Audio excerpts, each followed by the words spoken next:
Hey guys, Julian, all the way from Kuala Lumpur. We just had a very first event, very first Seedstars Kuala Lumpur, thanks to MDEC and Mad Incubator. So thanks to you guys again. They're behind the camera right now and they're laughing.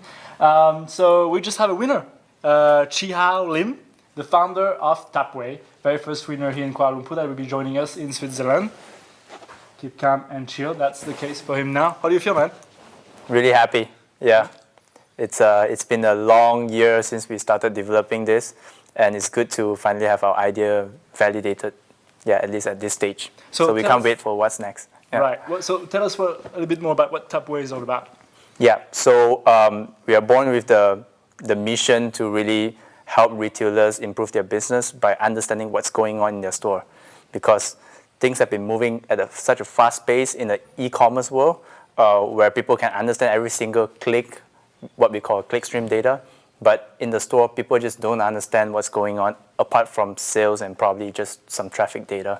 So this is something that we are trying to revolutionize by using different sources to help get data and crunch it into really valuable information for retailers.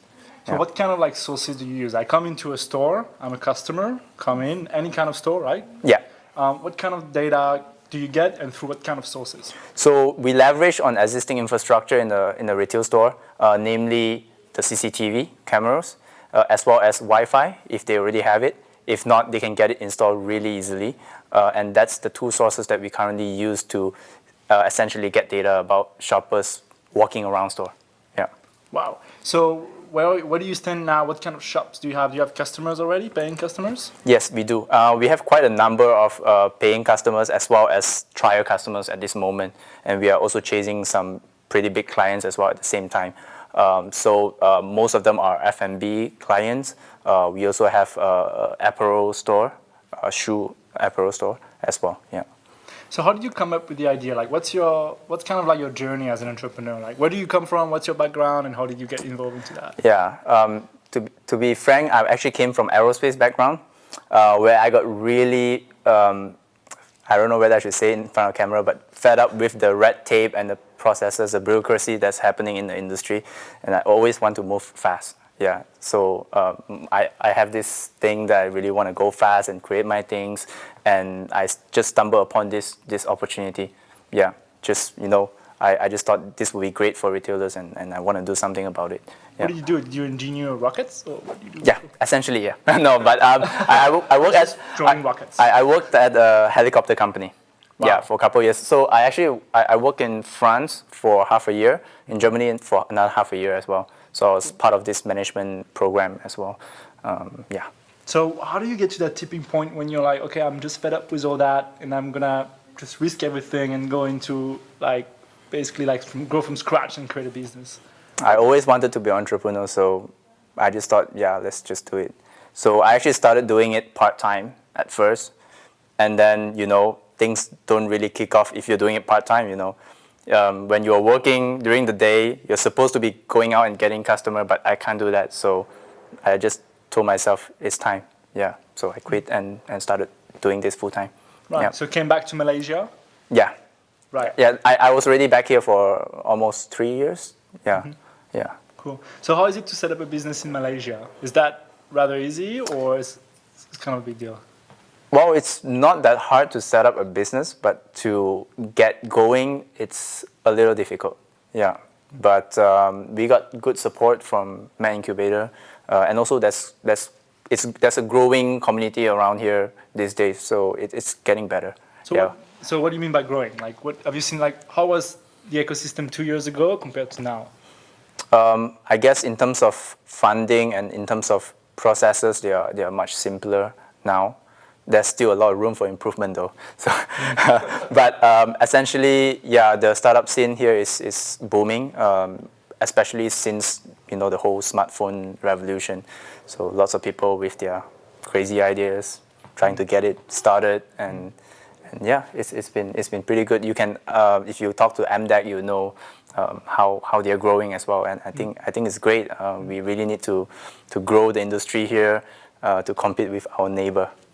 Yeah. So that's a sensitive topic, isn't it? Like we were in Singapore, so travel all the way from Singapore to here, and then we're going to have our event in Singapore on Friday.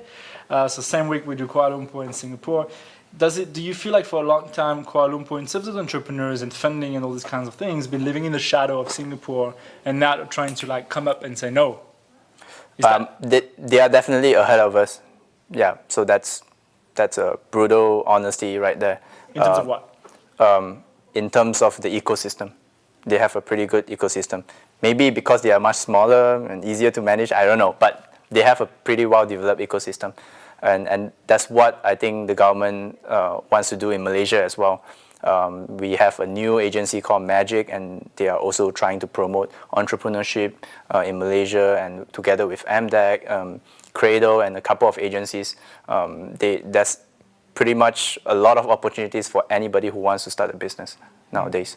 Yeah. So before all these things that Magic, the magic of magic, let's call it, was trying to do, like they were trying to build that kind of like Silicon Valley, right? Of like they were trying to become the Silicon Valley of Southeast Asia. That's what Magic is about right now. Magic Yeah. is about, Yeah. right? Yeah. That's their main mission, is to create a Silicon Valley kind of ecosystem here in Malaysia for the whole like Southeast Asia region. So before all this support, like that's just like recent. That's like a few years ago, right? Like even just a year or 2 years ago. Yeah, that's right. How was it for an entrepreneur in Malaysia? Did they like straight went to Singapore? Was it like the way to go, or how did they do? Not really. I think, I don't know. For myself, I always wanted to start up here, and I think there's a lot of opportunities here as well in terms of population.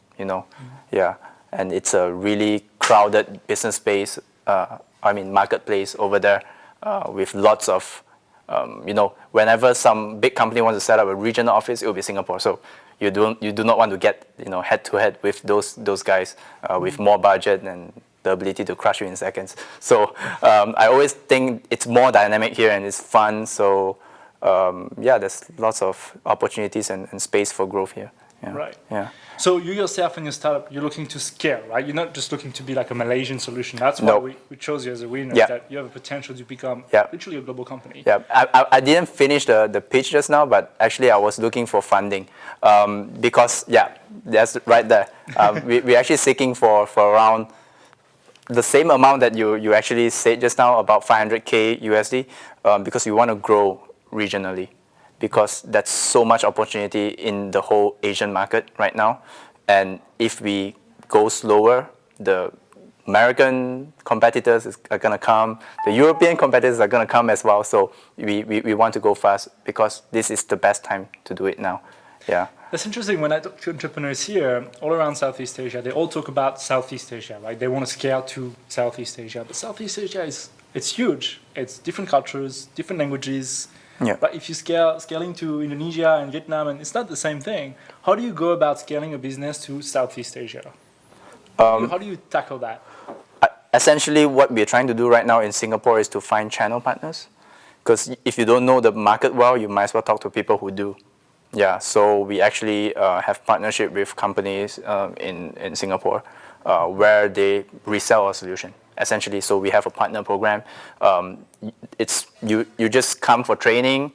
You know how it's gonna work. You can do the setup and local support, and essentially you just use your network and sell it to your market.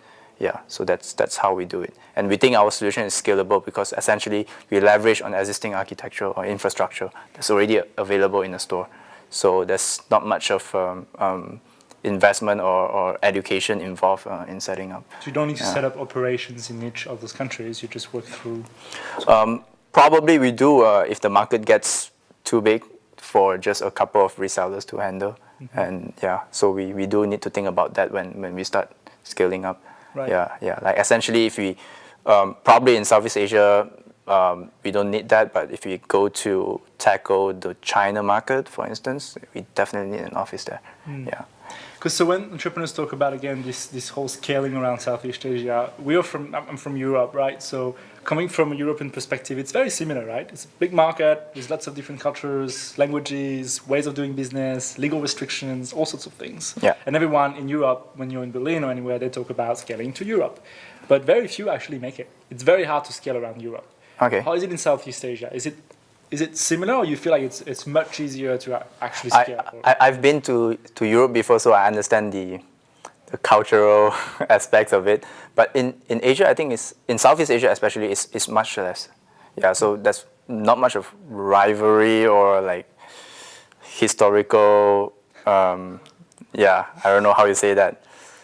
That's no sour relationship. Let's just say that, yeah, because we don't attack each other last time. So, First or second yeah. war. So essentially, we are pretty open, really. Yeah, I think everywhere there's not much of rivalry between countries in Southeast Asia.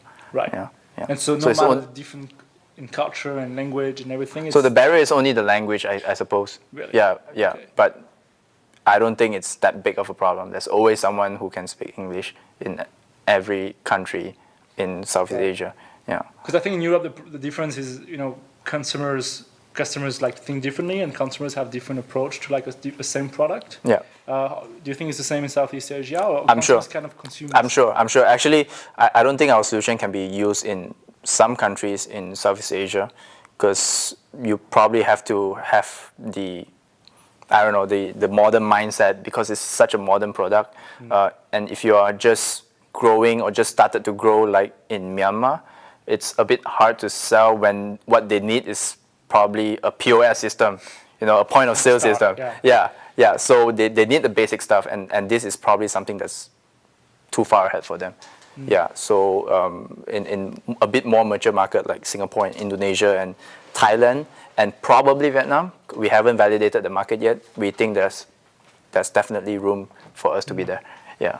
How do you go about Indonesia? Like, I just came back from a week in Indonesia, and everyone goes crazy about the market is huge, and it's like this huge opportunity. I mean, it's the fourth most populous country in the world. How do you go about scaling the business there? It's so big. I'm not sure yet, but we'll find out. Yeah, we're gonna meet people there, and also our country, the government is also helping us to export services or export solutions. So that's an area that we can look at together with the government, if they can pull some strings for us to be there, to meet some bigger companies who might see the benefit in packaging our solutions into their own solutions. So these are the synergy opportunities that we are looking for. Yeah. So that's the market. Now about investors. How have you been doing your fundraising right now?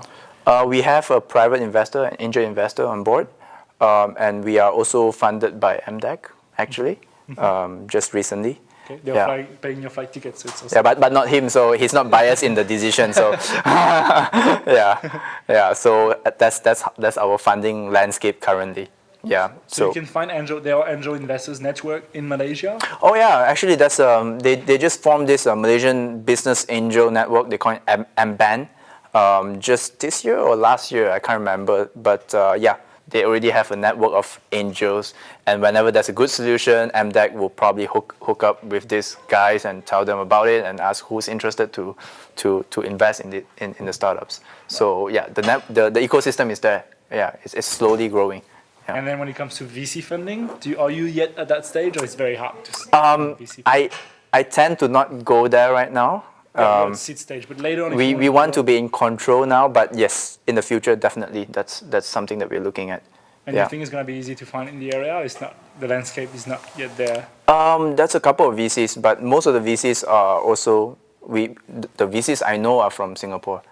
Okay. Yeah, the regional VCs. So the money is still very much in Singapore. If you want to get funding, there's a couple of them in Malaysia as well. So not to disrespect them, yeah, but those that really market themselves well, or at least I know, they are Singaporean VCs so far.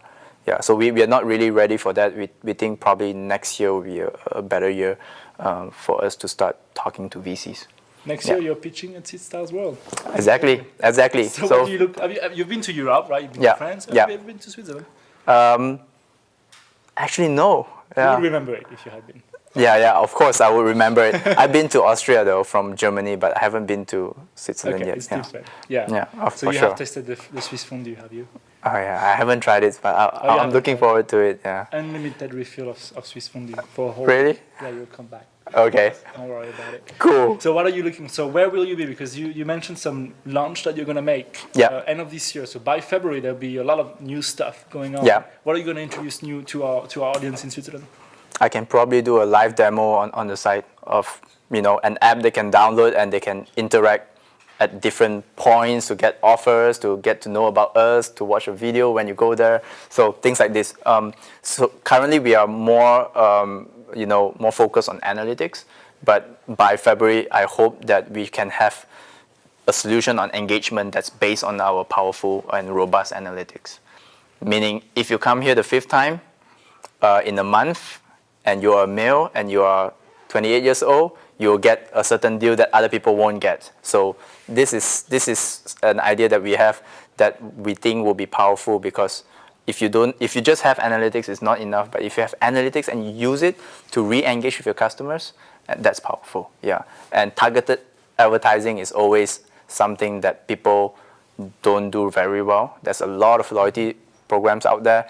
There's a lot of spamming. There's a lot of unrelated offers. If we can just go to the next stage where people can always see what they like, then that's another level. Yeah. So can you will you be able actually to gather data about our audience at Seedstars World? Oh yeah, for sure. We use CCTV at the event, and then you could use the Wi-Fi. Yeah, and we have our portable Wi-Fi setup that we can just bring it to an event and start tracking. Yeah, so that's basically. You're gonna be tracked, guys. February. Be ready. Anonymously, yeah. Anonymously, of course. Yeah, we just get all the data from your Facebook, and so it's just totally anonymous. So, man, see you. I like the Fisman. See you in Switzerland. Yep. Congratulations again. Thanks a lot. And can't wait to be there. Would you like to say a word to our audience before you meet them in Switzerland? Yeah, I can't wait to show you guys our exciting products next year. Yeah, we're gonna have a lot of exciting new products that we will introduce to everyone. Cool. Yeah. All right. Look Thanks a forward lot, to it, man. And see you guys on Friday for Singapore event. Cheers. Cool.